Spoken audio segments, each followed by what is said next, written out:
プレイヤー諸君、今年2022年 SAO の新作がリリースされることとなった。始まりの時がついに来たのだ。何が起こるかその目で見てほしい。さあプレイヤー諸君、剣を取れ。皆さんこんにちは。カレンゲームラボのカレンです。今回紹介するスマホゲームは重ねる一撃つなぐ石ソードアートオンラインの新作スマホゲームバリアントショーダウンクロスエッジについて解説していきたいと思います。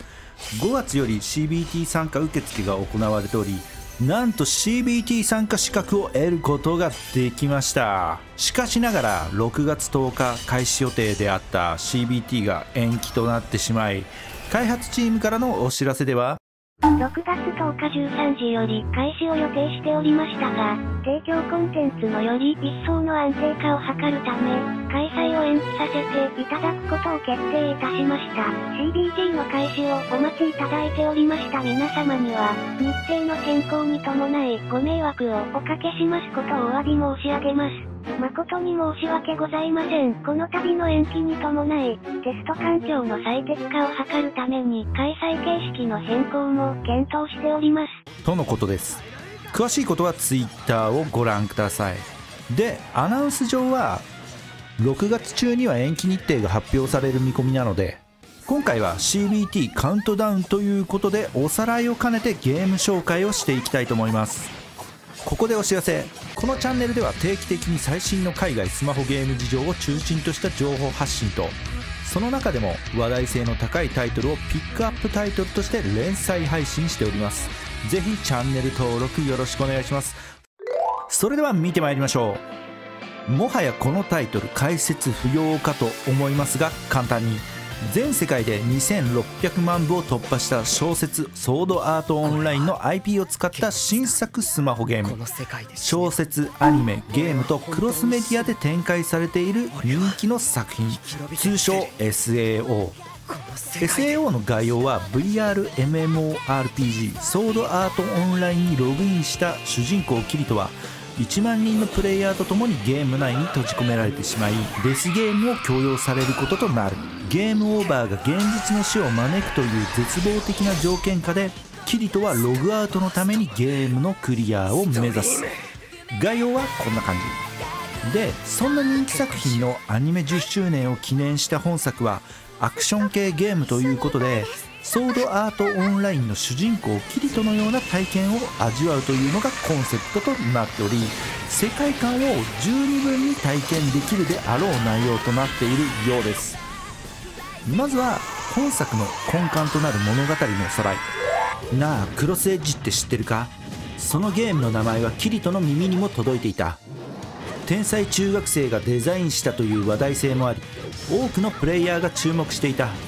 ある日ダイシーカフェを訪れていたキリトはクロスエッジに関する噂を知る。突如現れる正体不明のプレイヤーに敗れると記憶の一部を失ってしまうこと、そしてその相手はフードを目深にかぶった姿をしているらしいということの特徴に、かつて対峙した PK ギルドラフィンコフィンを思い出すキリト。調査を重ねてクロスエッジをプレイし始めたキリトたちは何者かからの奇襲を受けるといった概要で、 SAO ではお決まりのパターンでも、そんなお決まりパターンでも見続けてしまうのがこの作品で、ここからはこのゲームに関する個人的な考察を展開したいと思います。まず奇襲をかけたプレイヤーはラフコフのメンバーを彷彿させつつも、ちょっと違った感じのような気がしますよね。なぜならラフコフは殺人ギルドで幹部クラスになると人の死に対して異常な執着を持っているメンバーが揃ってるんですよね。記憶喪失といった甘いことは考えてない気がするんですよ。特に記憶の一部のみってのが、ちょっと解せないなと。なのでこの奇襲をかけたプレイヤーはまた別の目的を持っている気がしますね。ただ記憶の一部の欠損という観点から見ると、過去の作品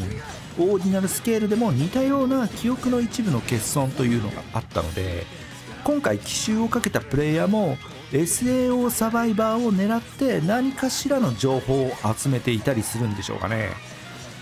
結構興味深い内容ですよね。そして PV 見る限りだとナタを持っているキャラが登場。これはどう見てもラフコフ殺人ギルドのプーさんですかね。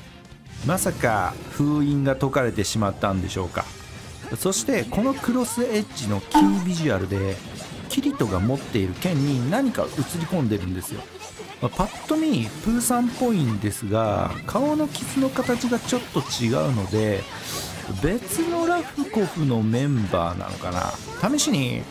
プーさんの顔をはめ込んでみるとこんな感じかなり微妙な感じですけども、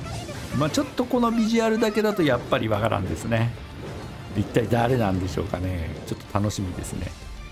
さらに PV に出てくる謎のキャラ、これが例の奇襲をかけたプレイヤーだと思うんですが、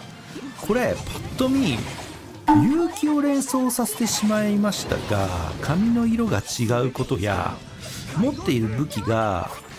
ダガーというところで違うのかなと思いつつも、服のデザインはどことなく似ている感じもあり、結城に関係している人物なんでしょうかね。もしかしたら結城の姉ちゃんってことはないですよね。そしたら面白いなと勝手に思ってるんですけど、こうやって物語だけでも考察すればするほど、ゲームじゃなくてアニメ化にしてほしいというのが率直な感想。なぜアニメにしなかったんだバンナムさん。で、本編ゲーム部分の解説ですが、アクションということ以外全容はわからないものの、バトルにおいてはスイッチアクションであったり派手なソードスキルなど原作を崩すことなく再現されている感じですよね。スイッチ発動後は一定の無敵時間があるようなので、このタイミングで敵をタコ殴りにしていくというのが基本的な流れとなりそうです。意外と爽快感もあり楽しそうですよね。また PV からは判断できないのですが、フィールド上の操作とかがどういう風になっているのかものすごく気になります。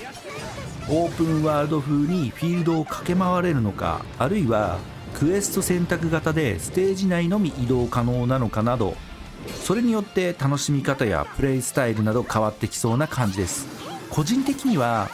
インテグラルファクターのようなオープンワールド風な感じだと嬉しさ倍増なんですが、早く触ってみたいですね。さらにバトルロイヤルモードも実装予定とのことで、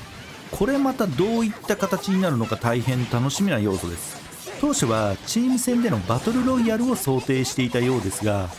チームのメインとなるプレイヤーとフォローに回ってしまうプレイヤーに分かれてしまうということで、自分がどれだけ頑張ってもチームとしては敗北といったことも生じてしまう。さらにコンセプトである自分が主人公となって楽しむというところからもずれてしまうということで、プレイヤー同士が個々で戦う形が最適だと考えているとのことです。なので、ソロバトルロイヤルみたいな感じになるんですかね。これはいろいろな意味でガチなバトルロイヤルになりそうですね。キャラの育成進度によって強さが変わるので、どれだけ時間をかけて育成しているかとか課金しているかによって差が生まれちゃいそうですね。あくまでも推測の域を達することはできないのですが、育成進度による格差だけは出さないでほしいというのが正直なところです。で、続いては育成についてですが、育成面は大きく2つの要素があって、キャラの強化とアビリティカード強化があり、キャラクター強化にはレベルアップ、ランクアップ、潜在解放の3種類。ここから推察すると、同キャラ合成によるランクアップと専用素材を使った解放システムがありそうですよね。アビリティカード強化はレベルアップ、潜在解放の2種類で、潜在解放については同一カードの合成なのか専用素材による解放なのかちょっと想像できないのですが、キャラクター強化と同様であれば専用素材ってことになりますかね。何にせよこの辺りはガチャ以外でのマネタイズ要素になってきそうな感じです。深いやり込み要素にもなってそうなので、コツコツ時間をかけて楽しむのもありかなと思います。そしてガチャについてですが、基本構成はキャラガチャ、アビリティカードガチャの2種類と無料ガチャがありそうで、キャラガチャからは同一キャラでもアタッカー、ディフェンダー、サポーターのタイプの違うレアリティの違い、さらにシリーズ違いなどあり、1キャラに対してかなり使い回しそうな予感がします。まあね、過去作なんかでもそうだったので、きっと今回もそうだと思います。まさかとは思うんですが、闇鍋形式でキャラ、アビリティカードが一つのガチャから排出されるタイプだと結構鬼畜な仕様になりそうな予感です。そうでないことを祈ります。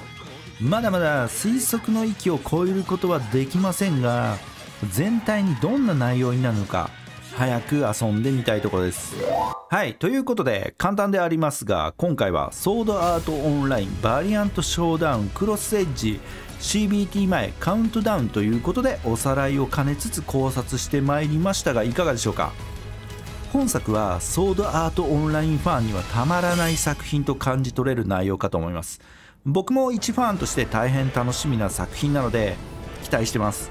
次回はベータテストの感想などお伝えできれば良いかと思います。チャンネル登録するかお任せしますが、できたらチャンネル登録お願いします。それでは次回もよろしくお願いします。ご視聴ありがとうございました。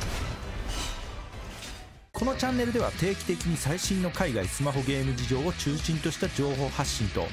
その中でも話題性の高いタイトルをピックアップタイトルとして連載配信しております。ぜひチャンネル登録よろしくお願いします。